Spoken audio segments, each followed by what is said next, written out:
Hello and welcome to Northumberland College Zoo. I am Jacob. I am one of the animal keepers here. I primarily work with the reptiles, the insects, the fish, and the amphibians. I'll be showing you some of them and sort of what I kind of do on a day-to-day basis. What I need to do to look after them, make sure they're kept healthy, kept happy, and kept well fed. So let's get started, shall we?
So here we have one of our bearded dragon enclosures. This one is called Holly. There she is. She's a very relaxed girl. These guys are very popular pets. They are incredibly relaxed lizards, so I don't have to worry about her biting me or worry about her being stressed by me going in her tank. But a little look around, see what tasks need doing in here. Looking at the ground, she's looking fine. As you can see, she has made a right mess of her water, so that'll need cleaning out. And her food bowl is empty, so I'm assuming she's going to be a little bit hungry.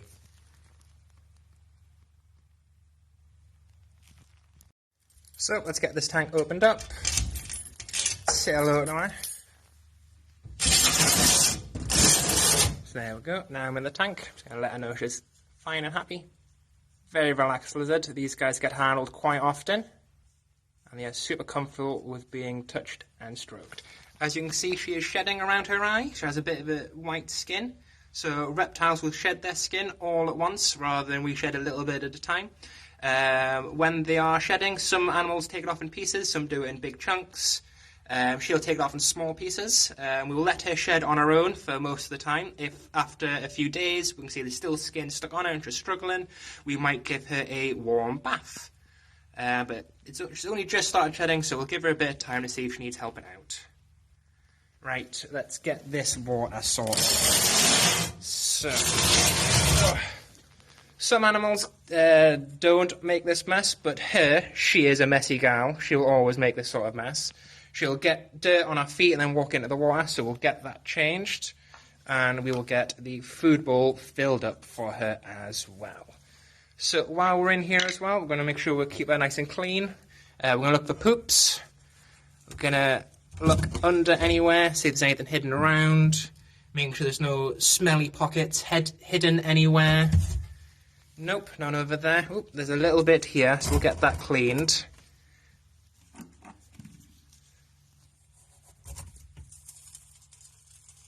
And just like that. So here we are. I've got myself a nice clean bowl, and I've also prepared her a nice bowl of green veg. The white powder on top is calcium powder. Reptiles need a lot of calcium in their diet to give them strong bones. So we put that on their veg for them, for the ones that do eat veg, that is. We're going to make sure she has herself some nice, clean and fresh water. We will do this every day for them, maybe twice a day if they decide to have a bath in their water and get sand everywhere. I'm looking at you. But there she is, we are all done. She's been fed, she's had water, we've cleaned up any poops, and we've given her a bit of attention. So that's her all sorted. The last thing we do in any of our tanks is make sure all the glass is shut, and we put the lock back on to make sure she is secure and safe. Some of our animals come from much hotter and wetter environments in the wild, such as rainforests and jungles. Here are some now that we're trying to make for them. To provide the heat, all of them will have a nice heat bulb to try and generate something with that nice warm temperatures that a lot of reptiles and amphibians need. But when it comes to the water, that is something we need to do ourselves twice a day, so I'll show you how we do that. So in here we have our green emerald skinks. There is one there, just having a nice little relax. To spray them. So this is what we use when we spray them. We are spraying simple water over them.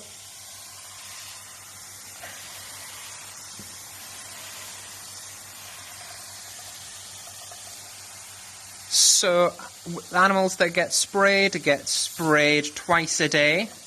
And when I'm spraying them, I am spraying the leaves. All these plants are alive, so they'll happily take in the water.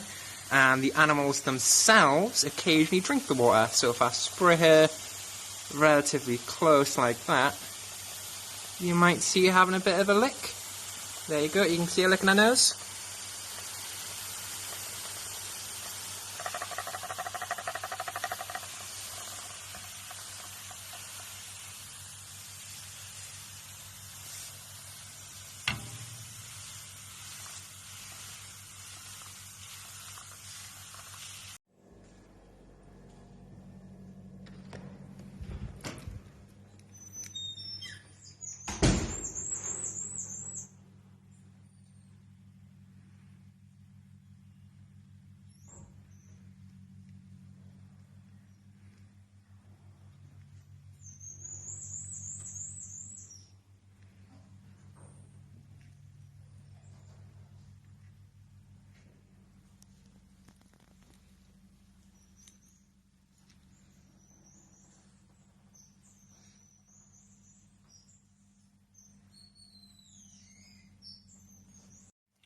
So this here is Martina. She is our prehensile tailed skink. She is another tropical animal, so she needs a nice good spray as well. As you can see, she loves to drink from the spray bottle when she gets a chance.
So, as you can see, I am in a snake enclosure now. His water will also need changing. That is this big pond here. From a handler's perspective, you can see there's no way I'm lifting this concrete bowl out of the enclosure, so I need to clean it while it is in here. Now, a little bit closer look at Bert. He is the biggest snake we have at Northumberland College Zoo. He is quite friendly. He is very relaxed. His name is Bert. And he is about 5.5 foot long. So he is quite long. And he is very muscular as well, as he is a big constrictor. But he won't bother me while I'm in sorting out his water dish. So we'll get that started now.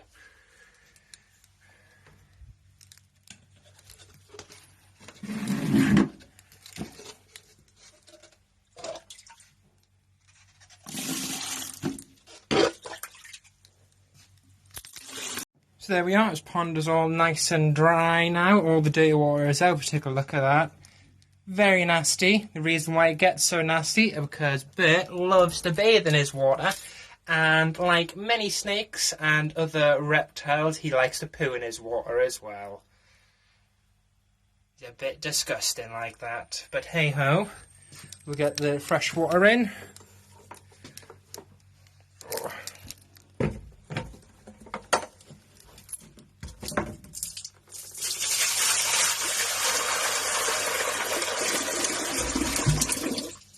There we go, nice and clean.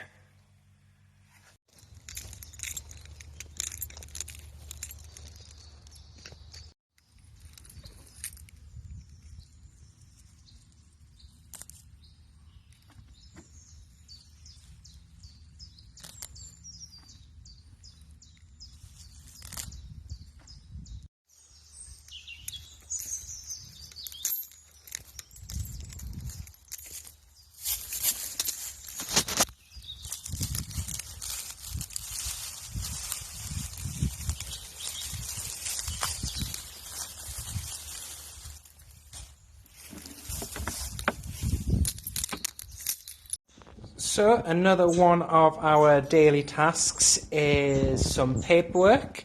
Since our reptiles need to stay warm and stay nice and humid, we need to obviously monitor and make sure that there is the correct humidity and correct temperature. So this is the sheet we use. As you can see, we have a list of all the animals we have here, and we check them every single day of the week. So, let's get a few done.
So here we have another one of our tropical enclosures, nice and green, nice and planted. So this is Kai. Here's our Utila spiny-tailed iguana. He is there. He unfortunately had a little bit of an infection a few years ago and he had to have the tip of his tail amputated. Unfortunately, the bacteria or fungus that was affecting him was a little bit too potent to be tackled by antibiotics. So unfortunately, amputation was the best way to go for him, so he could save most of his tail. But he's happy, he's healthy, he's lived like this for a good few years now, so he is used to it. But gotta check his temperature. What's his temperature at? There we go, we've got 22.8. That's totally fine for him. And we'll have a look at the humidity. Bit difficult to tell in this one, but that is much higher than what in the desert enclosure. Looking at 70% humidity, which is good. We'll expect that sort of humidity from an enclosure that is trying to mimic a little jungle for him.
So this tank is an extremely ravenous tank, meaning there's a lot of fish in here, and they get quite hungry, being cichlids. They have a very big appetite.